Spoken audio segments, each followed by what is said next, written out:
Olá, eu sou Adalesio Kowaleski, pesquisador da Embrapa Uva e Vinho, e nós vamos conversar sobre a cultura da maçã, um caso de sucesso que iniciou nos anos 60 com a introdução de algumas variedades vindas da França, trazidas pelo engenheiro agrônomo Roger Biot, que cultivou na região de Fraiburgo. Observando o comportamento dessas macieiras, verificou que ela conseguia produzir bons frutos. Naquela época, o Brasil importava 100% da maçã, principalmente da Argentina, do Uruguai. E aí viu-se uma oportunidade de uma nova cultura, de uma nova atividade econômica criada na região sul do Brasil. Os primeiros pomares, então, foram desenvolvidos aí na região de Fraiburgo, e nos anos 70, o prefeito de Vacaria, vendo o sucesso do desenvolvimento dessa nova cultura, trouxe também para a região de Vacaria, para essa região alta. O que nós vemos é que naquela época, nos anos 70, nós tínhamos em torno de 74 hectares, uma área bastante pequena, e em 2018 nós já tínhamos mais de 32 mil hectares de macieiras estabelecidas em várias regiões. Aqui nós temos por estado a situação dos últimos anos. Vejam que lá em 89, 90 nós tínhamos algo em torno de 6, 8 mil hectares no Rio Grande do Sul, um pouco mais em Fraiburgo, o início do cultivo na região do Paraná e em outros estados como São Paulo, Minas Gerais, Espírito Santo, né? Tivemos uma ascensão muito forte com a vinda de empresas internacionais, vindas da Argentina, vindas da Itália, da França, se estabelecendo na região de Vacaria. E existe uma característica, na verdade, que se percebeu depois, que o Brasil tem características climáticas diferentes praticamente de todos os outros produtores de maçã do mundo. Nós temos um regime de chuvas bastante intenso, em torno de 2.000 milímetros por ano, enquanto a maioria das regiões que produzem maçã no mundo são regiões áridas com irrigação. Obviamente que a nossa condição de clima oferece condições diferentes de desenvolvimento de doenças, de pragas, e isso mereceu estudos específicos, né? E a gente não pode importar, então, informações de manejo desses problemas dos outros países. Nós temos aqui a área plantada no Brasil. Vejam que houve essa ascensão então lá em 2009, 2010, 2013, 2014, aí são alguns intervalos, né, da informação, e uma redução nos últimos anos. Essa redução se deve, na verdade, a problemas fitossanitários, principalmente com a introdução do cancro, a necessidade de uma renovação de pomares, novos clones, novos porta-enxertos. E apesar dessa redução que nós tivemos nos últimos anos, nós não tivemos redução de produção, ou seja, se aumentou a qualidade dos pomares, se aumentou a produtividade, e nós seguimos tendo a mesma oferta da maçã nacional. E aqui nós temos por década a evolução da produção de maçã no Brasil. Vejam lá, em 1970, uma produção bastante incipiente, com crescimento bastante vertical, chegando aqui nessa última década com uma produção superior a 1 milhão de toneladas, né? Essa produção supre a necessidade do Brasil, do consumo interno, e uma parte dela exportada. Aqui no mapa nós podemos ver as regiões de produção, né? Nós temos toda essa região da Serra do Rio Grande do Sul, com vários municípios em produção, como Vacaria, Bom Jesus, Caxias do Sul. Entramos aqui na região alta de Santa Catarina, com São Joaquim, Lages, Urubici, Urupema, né? Uma região hoje bastante importante na produção de Fuji, por ser uma região mais fria. A região de Fraiburgo, onde se começou o cultivo da maçã, e uma região do Paraná, Palmas, que também é uma região elevada. As variedades que nós temos hoje não são, obviamente, as mesmas variedades quando se começou lá nos anos 60 e 70. Ao longo de todo esse período, e aí vem a importância da pesquisa, trabalhando em conjunto com o setor, na definição das melhores variedades. E claro que o Brasil optou por duas variedades que hoje são as variedades preferenciais no mercado consumidor. Nós temos Gala e Fuji, principalmente, as duas variedades mais produzidas, e depois nós temos outras variedades como Pink Lady e outras, né? Eva, enfim, né? Que são de menor expressão. E nós continuamos tendo Santa Catarina como principal produtor de maçã, em segundo lugar o Rio Grande do Sul, com um crescimento bastante grande nos últimos anos, e o Rio Grande do Sul hoje é o principal estado exportador. E nós temos Paraná com uma produção aí de 30 mil toneladas, que é uma região um pouco mais quente já. Vejam vocês que Santa Catarina tem uma produção maior de Fuji em relação ao Rio Grande do Sul.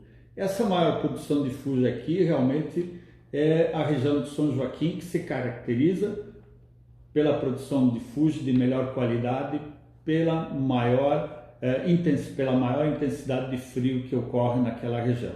E o Rio Grande do Sul, obviamente, produz mais Gala, né, uma região bastante grande, com pomares de alta tecnologia, permitindo essa maior produtividade. Nossa capacidade de estocagem, ela praticamente supre a necessidade da produção nacional. O que isso significa? É que nós podemos armazenar nossa produção, né, e manter essa maçã em câmaras frias, permitindo um escalonamento da comercialização ao longo do ano. Hoje se fecha praticamente os 12 meses do ano com oferta de maçã nacional.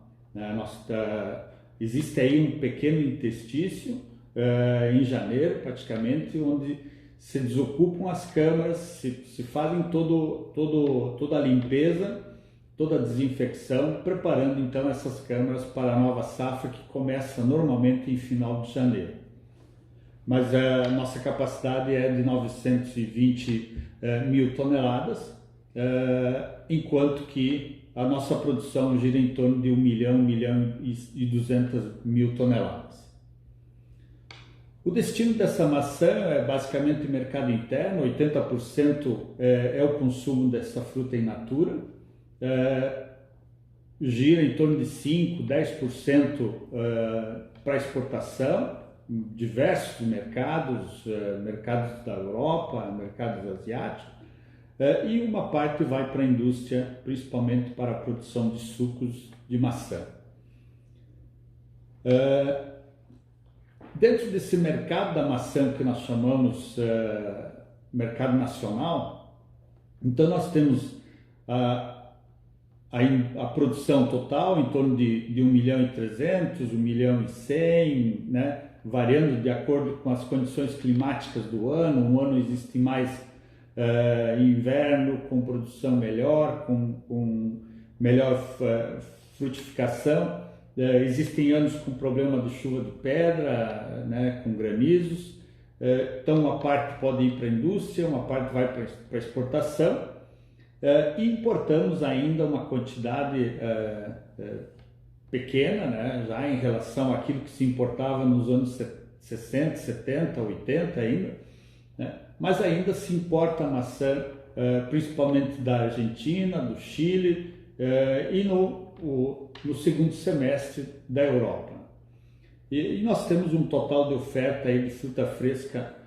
Vejam que ele se mantém em torno de 900 mil toneladas a 1 milhão de toneladas para o mercado interno. Bem, O Brasil, então, digamos assim, rapidamente ele passou de um grande importador de maçã a exportador em menos de 2 décadas, né? Ou seja, se iniciou o cultivo da maçã lá nos anos 70 e em 86 foi a primeira exportação que o Brasil fez da maçã nacional. Então, isso ocorreu muito rápido e isso se deve principalmente por ser um setor empresarial, um setor bastante ativo, bastante tecnificado.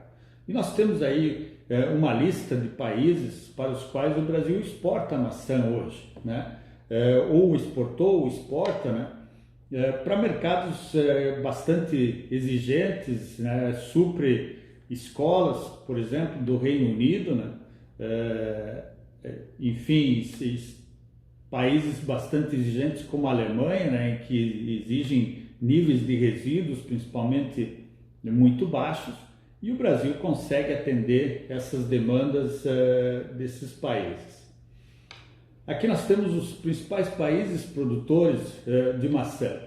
E o Brasil está aí em 13º, apesar de ser um dos mais recentes, o mais recente país a ter o cultivo da maçã como atividade econômica, ele já se destaca entre os principais países produtores.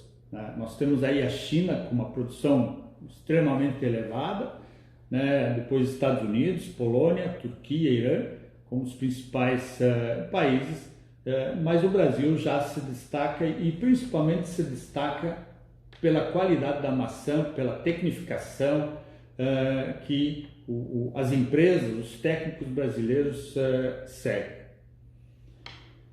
O consumo de frutas, o consumo per capita de frutas aqui, nós destacamos a maçã como a 3ª fruta mais consumida, principalmente pela facilidade que se tem de consumir, ou seja, você pega uma maçã, leva na pochete, leva no seu carro e consegue consumir ela em qualquer lugar, né? E ela ocupa então esse lugar de destaque com consumo maior pelas mulheres, né? 4,9 quilos por ano. É um consumo muito baixo quando nós relacionamos esse consumo com outros países que chega a 40, 50 quilos per capita, né? Mas o Brasil realmente é um país diferente pela oferta que tem, pela quantidade de frutas que nós temos, então a maçã acaba competindo com essas outras frutas. E essa oferta também é durante todo o ano. O setor da maçã é um setor muito bem organizado e ele participa de organizações mundiais como a SHAFE, como a Fresh Shell, como a WAPA, tendo sido inclusive a Associação Brasileira de Produtores de Maçã presidente já da World Apple and Pear Association. Então isso mostra que realmente o Brasil é um país hoje reconhecido pela sua produção de maçã. A geração de empregos, nós temos um setor importante nessa geração de empregos, diretos hoje em torno de 50 mil, indiretos em mais de 100 mil, né? E aí envolve toda a cadeia do transporte, de oficinas, né? Uma série de atividades que estão diretamente ligadas ao setor da maçã. A região em si, a região de produção de maçã, não oferece essa mão de obra, não há disponibilidade dessa mão de obra, e vem colhedores do Nordeste, vem do norte da Argentina, enfim, de vários lugares, para o período de colheita que vai do final de janeiro até final de maio. Então esse é um período de bastante atividade nessas regiões de produção de maçã. Por que o setor cresceu tão rapidamente, né? Quando se iniciou o cultivo da maçã, naqueles anos 70, 80, o governo brasileiro oferecia subsídios às empresas para reflorestamento. E muitas empresas entenderam de que o plantio de maçã poderia ser uma atividade de reflorestamento. Muitas empresas tiveram sucesso, seguiram esse processo da implantação dos pomares, e isso tornou essa atividade tão forte e tão rapidamente, né? E a escolha de variedades alinhadas com a exigência climática, né? O Brasil, como eu já mencionei, não tem as melhores condições para a produção de maçã, em função principalmente da quantidade de chuva e de um frio não tão intenso quanto a Europa, quanto os Estados Unidos, que tem uma intensidade muito maior. Mas nós temos uma consonância, digamos, entre o setor produtivo e a pesquisa. Essa relação ela é muito intensa e sempre foi muito intensa, até pelo entendimento dos produtores de que eles precisavam da pesquisa nacional, já que as condições climáticas eram diferentes dos outros países produtores. Então a indústria da maçã é um setor organizado, aberto, para a introdução de novas tecnologias. Os técnicos brasileiros têm uma mobilidade muito grande em relação à visitação em outros países, verificando o que está acontecendo. Anualmente, eles têm participado de seminários internacionais e têm desenvolvido seminários internacionais em conjunto com a pesquisa. Então, essa forte aproximação com as empresas de pesquisa, a Embrapa, a EPAGRE e universidades têm uma atuação muito forte, né, nas empresas e junto com as empresas. Existem recursos que hoje o setor da maçã aloca no desenvolvimento de muitas atividades de pesquisa. O setor também tem a noção do foco da importância do alimento seguro, né? Como é um setor empresarial, essa preocupação ela é muito forte no sentido de manter os mercados abertos, né? E eles têm essa preocupação de que sejam seguidas as normas, as recomendações, o nível de resíduo de produtos na fruta, né? A carência de produtos, carência de inseticidas, de fungicidas, enfim, tudo isso é muito claro para os empresários e para os técnicos que atuam no setor. E aí nós temos aqui as certificações, né? Praticamente todas as empresas têm a certificação Global Gap, e aqui nasceu na maçã também a produção integrada de maçã. Ou seja, se hoje nós temos produção integrada em várias atividades do Brasil, ela nasceu na maçã. Por essa noção que o empresário tinha, né, quando foi colocado para ele a importância da produção integrada que estava ocorrendo na Europa e que isso viria como uma exigência para o mercado internacional, imediatamente os empresários entenderam a necessidade e implantaram a produção integrada da maçã nos seus processos. Um respeito muito grande ao meio ambiente e aos direitos trabalhistas, né? Talvez o Brasil seja um dos países que tem uma legislação trabalhista mais severa, mais intensa, mais fiscalizada. E o setor da maçã está em consonância com essa legislação, obedecendo as regras, né? Seguindo essas regras, com os seus trabalhadores, com todo um programa de alimentação, de oferta de alimentação, de oferta de hospedagem para os trabalhadores que vêm de outras regiões. E aqui nós temos então a primeira cultura a implantar a produção integrada de maçã, né? O selo da produção, que foi desenvolvido lá nos anos fim dos anos 90, né? O projeto Produção Integrada foi iniciado em 1997, né? E rapidamente também nós conseguimos fazer com que o setor adotasse isso e seguisse em frente. Várias instituições participaram, e o início se deu, na verdade, com 3 pesquisadores da Embrapa Uva e Vinho, né, que iniciaram todo esse processo, que culminou, na verdade, com a materialização desse reconhecimento, com o Prêmio Frederico de Menezes, que foi entregue pelo presidente da República, Fernando Cardoso, na época, a doutora Rosa Maria como coordenadora desse projeto né? E como reconhecimento também a toda a equipe que trabalhou nessa implementação. Aqui nós temos uma foto daquela época, onde foi um dia de campo, falando sobre a produção integrada de maçã, sobre a necessidade e a importância do estabelecimento dessas normas. Aqui é importante mencionar, né, nós tivemos a visita na unidade, na Embrapa Uva e Vinho, na Estação Experimental de Vacaria. Aqui a placa que a doutora Rosa Maria recebeu, juntamente com o doutor Fernando Protas e eu na área de entomologia. Aqui o seu Raul Randão, um grande produtor, um incentivador também da cultura da maçã, né, e um dos pioneiros na região de Vacaria, o Ademar Kurman, que era na época o presidente da Agapome, também foi um dos grandes incentivadores. E aqui a turma da Embrapa lá de Vacaria, os funcionários, pesquisadores, enfim, no dia em que foi prestada homenagem local à doutora Rosa pelo merecido prêmio recebido em Brasília. É preciso reconhecer também o Dr. Luiz Borges, que foi um dos primeiros agrônomos a se envolver na produção de maçã. Ele trabalhava em Freiburgo como responsável pela implantação de reflorestamentos, e com a entrada de maçãs naquela região ele também passou a trabalhar com maçã e teve toda a sua trajetória, em toda a sua vida, como um grande incentivador na produção de maçãs.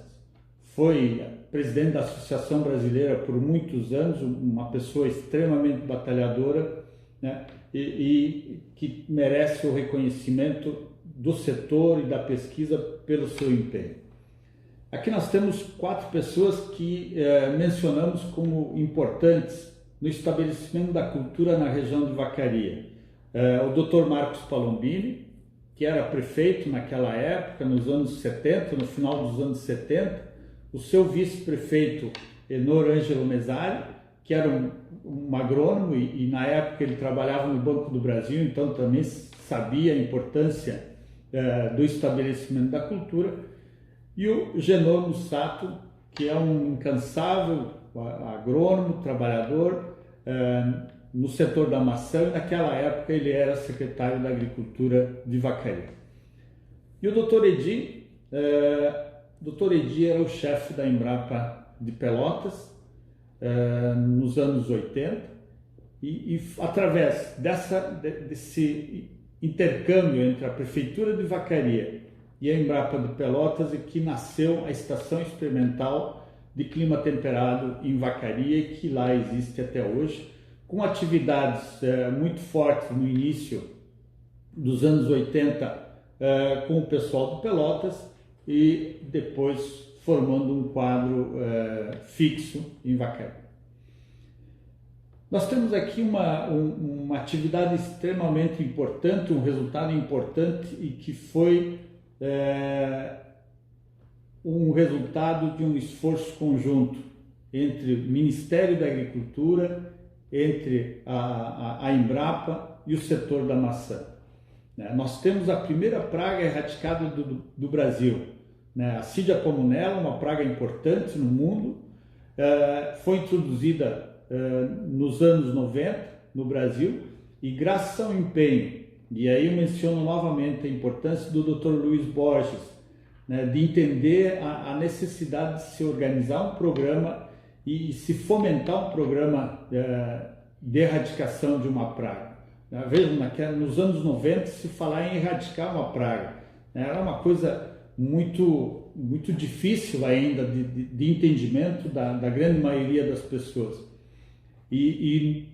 Naquele momento, a Embrapa Uva e Vinho, juntamente com o Ministério da Agricultura e com a Associação Brasileira de Produtores de Maçã, definiram então aí uma estratégia de fazer um programa, de organizar um programa, e ao longo de 20 anos esse programa teve o sucesso culminado em 2014 com a declaração de país livre da Cydia pomonella. Aqui, o momento da declaração, com a vinda do ministro da Agricultura a Vacaria, o Neri Geller, né, e a comitiva aí, quando então foi declarada a praga erradicada do Brasil. É um fato histórico, é um fato extremamente importante, né, pela sua característica.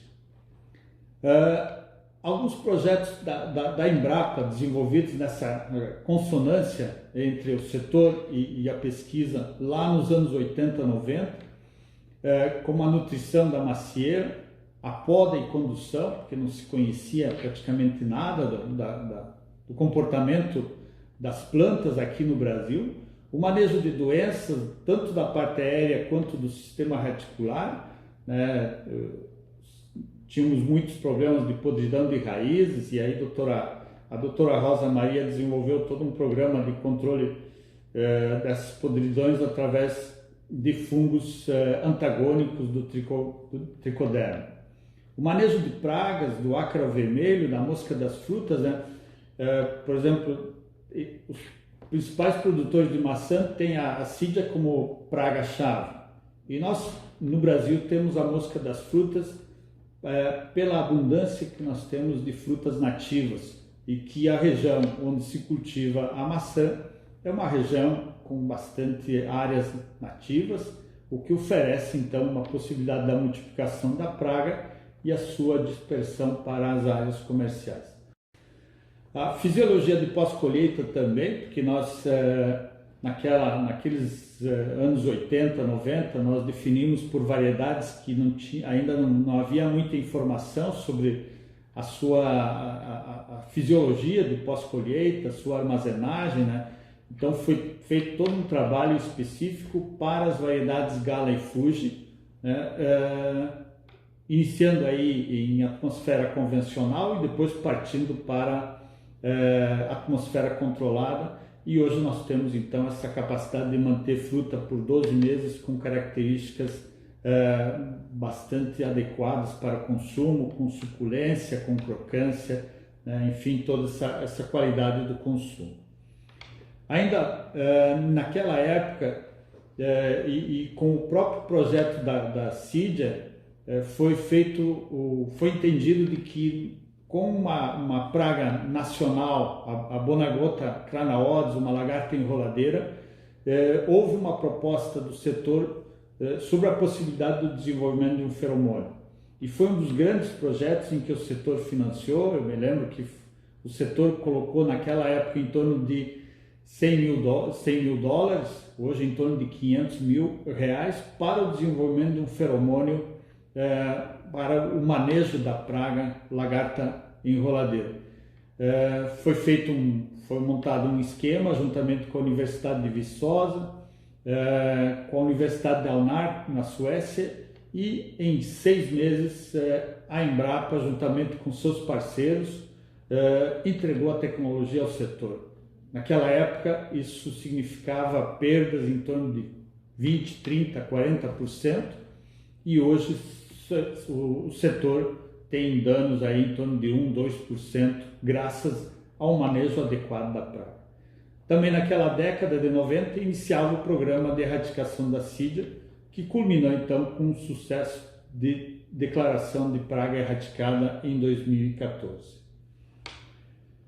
Os projetos atuais, digamos assim, na última década, nós temos o Moscaçu, um projeto que está em desenvolvimento, em estabelecimento. É um projeto que visa a adoção de uma tecnologia baseada no controle biológico e da técnica do inseto estéril para a mosca das frutas.